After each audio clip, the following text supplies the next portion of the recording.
Hi all, and welcome to this week's racing-based preview. Good reason to get excited because we've got Group 1 racing back. The Group 1 Memsie Stakes kicks off at Caulfield, and there's a cracker field lining up. So to help me try and find the winner, I've got Rick Chapman joining me. Rick, how are you? Yeah, very well, thanks. Can't complain about anything. Well, actually, Right, excited for some good racing this weekend, as well as the Memsie. We've got the Run to the Rose at Rosehill Gardens, so some good races to be seen this weekend. Oh, they're both outstanding races, and to be quite frank, I think we're going to see from both those races 2 or 3 stars stand up. I really think that both of them are loaded with ultra good talent this year. All right, well, let's start with the Memsie. How do you see that one playing out? Yeah, great race. Very good field. An even spread of speed and back markers. I like Sophia Rosa, the Kiwi horse. She showed tremendous ability when last in Sydney and during the championships when she went onto the track and carried on like a rat bag. You'd think that she'd run a race before she got to the start. She pig roots, she whinnies, she doesn't want to be out there, she doesn't settle in the run, but she still won the Oaks in convincing fashion. And I'm honoured to win the Caulfield Cup at big odds. And I think the fact they've brought her over here to start her campaign first up in a Group 1 race suggests she's come back better than ever. She has an impeccable record first up, and she also is quite adept in the mud, so on soft ground to mud. So all those things to me are a perfect storm, and I'm on her at good odds here. I fear my old favourite Blackheart Bart. He's very good first up himself. He's obviously thriving under Darren Weir, and he'll be the one to beat. But great race. Irrespective of what happens, it's going to be a great race. I'm looking forward to it. Yeah, it's building that way, isn't it, Rick? And traditionally, inside barriers have a great record in this race. So I've used that to try and narrow it down because it is such a tough field. Lord of the Sky is going to lead from that inside gate. Charmed Harmony put some pressure on him. Whether Lord of the Sky, that last run, would have topped him up just enough to find a few more lengths here and hold them off, I'm not sure. But I'm going to go for one that's just going to sit just off the pace. I'm going for a roughie as well, Rick, and another mare, Rising Romance, from the Hayes and Dabenig stable. Now, I spoke to Ben Hayes this morning, and Ben said that she's the top pick from their stable. He said, interestingly, she's a happy horse this time around. He said she's never been happier. So he said he just spoke with his dad this morning as well, and they're really excited about her chances on the weekend. So, you know, they're expecting Tashby to run well. And he's an outsider going for longer trips. We've got he or she could run a cheeky race first up, but Rising Romance is their top pick and mine before I'd spoken to Ben. So that's the way I'm going, but I wouldn't be surprised to see a number of these winning. You've got Prince of Penzance, although he's a Melbourne Cup winner. He ran a great race in this last year. He can flash home again, but it's just a few of these that are going to be flashing home might have to do too much work on the corner, and they might look like good runs coming home, miss out by 1.5 lengths to 3 lengths. You know, Alpine Eagle falls into that category as well, I think, and a few others, as you mentioned. Tarzino will be flashing home. So open race, Blackheart Bar in with a massive chance from his good gate, but I'm going Rising Romance. Well, Rising Romance 2 years ago would have been the one you'd have to be on in this field, but she does. To me, she hasn't. Interesting your comment about happy. That's pertinent, I believe, because a happy horse runs better. But off that, Tarzino worries me too.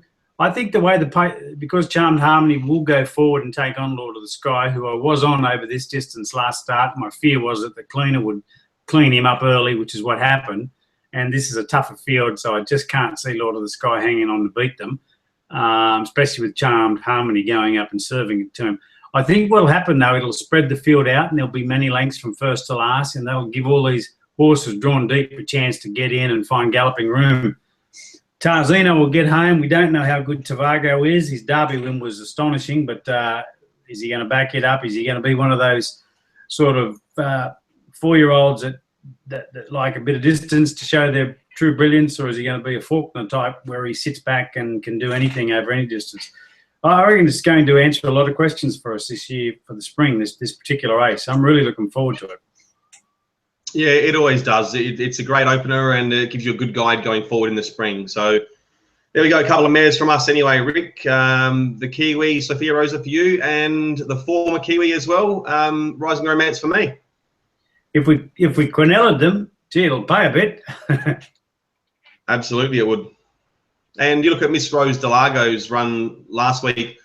It was a similar sort of thing last fortnight when she sat just off the speed and had that awesome run from the inside, and that can make a difference.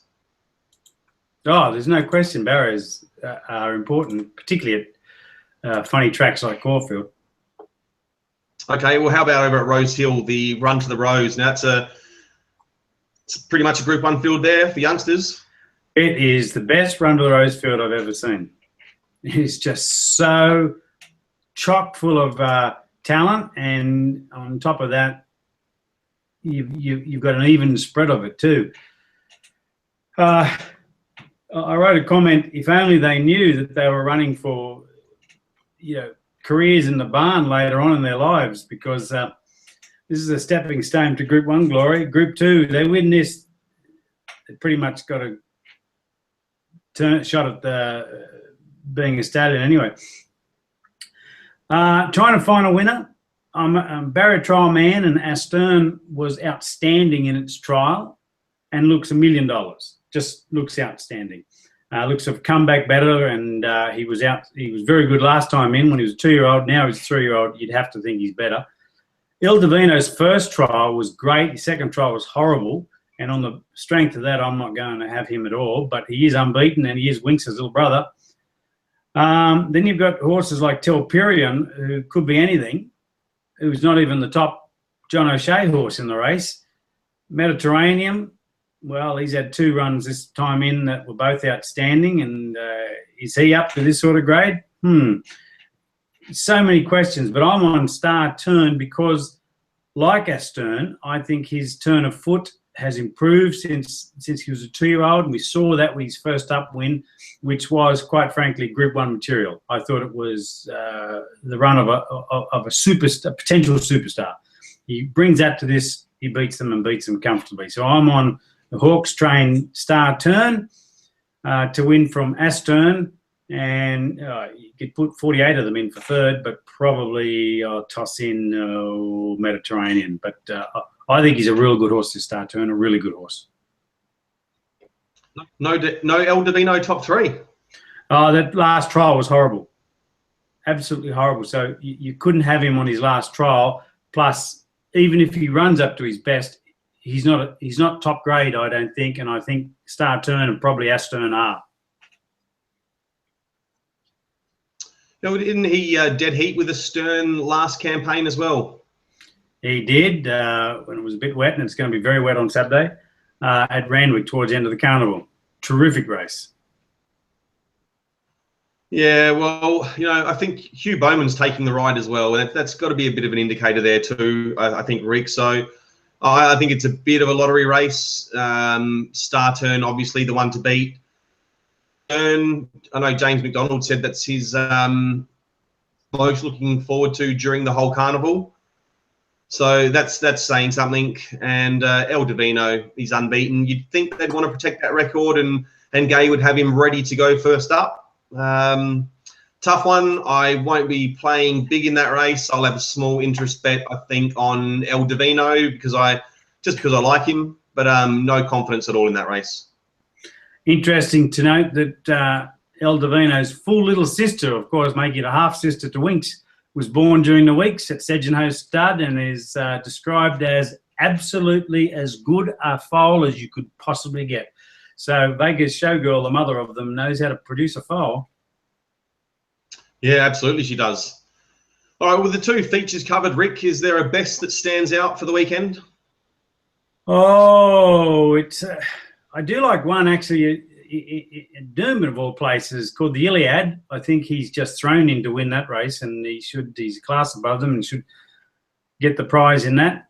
There's a lot of races, you're looking forward to. Even the 3-year-old race, the restricted 3-year-old race at Rosehill Rosehill on Saturday is going to be interesting too, because you've got Coco Excel, who trialled brilliantly and then won brilliantly at its only start, and you've got the impeccably bred Evacuation, who has trialled astonishingly well for Gay Waterhouse and Adrian Bott. It looks like it's grown a leg.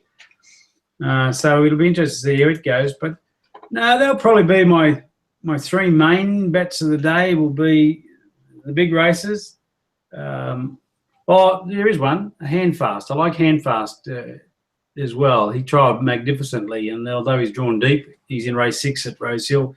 I think he'll be hard to beat. But I'm really looking forward to Star Turn and Sophia Rosa, because I think Star Turn's Group 1 horse, and I think Sophia Rosa will win the Caulfield Cup. So I'm going to have big interest in watching both of those.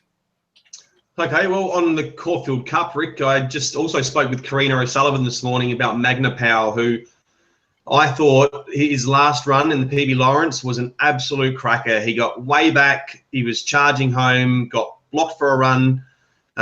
His run was clearly the best in the race. Go back and watch the PB Lawrence and you'll see what I'm talking about. Back to a suitable trip on Saturday in the race he won last year, which is the Heatherley Stakes. Karina said he's come on since the run. Luke Curry knows him well. He'll be able to dictate terms from barrier 3 and just, well, I don't mean dictate the race, but sit where he wants to instead of drawing bad gates, which they have. But I think Magna Powell is a special on the weekend. That last run was huge. And as I said, getting out to a more suitable trip, he's a good one for me. And the reason I mentioned it with the Caulfield Cup in mind is that's the race they've set him for. He was only 8 lengths off the pace last time and didn't have the best of preparations for it. So they're going to go that way again and have another crack at the Caulfield Cup. Well, it's a good race, that. Tom Melbourne's got a big rap on him, and obviously the Victoria Kiwi filly Provocative is brilliant too. And Arab Dawn, we just don't know how good he is. So if Magna Powell can win that, and I'm not doubting your judgment, but I do like Tom Melbourne.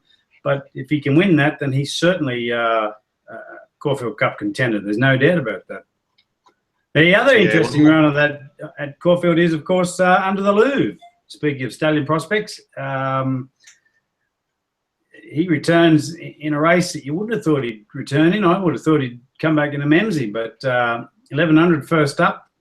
Waited to win it too. Gee whiz, if he can produce what he did in Queensland, he'll win that comfortably.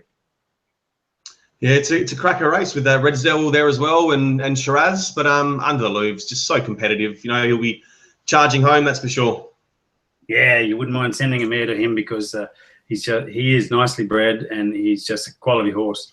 But it's exciting. I just find it exciting when the good races start and the good horses start coming out, and we saw that last week with Winks, who's the best of the good horses, and we're going to see some cracking races this weekend too.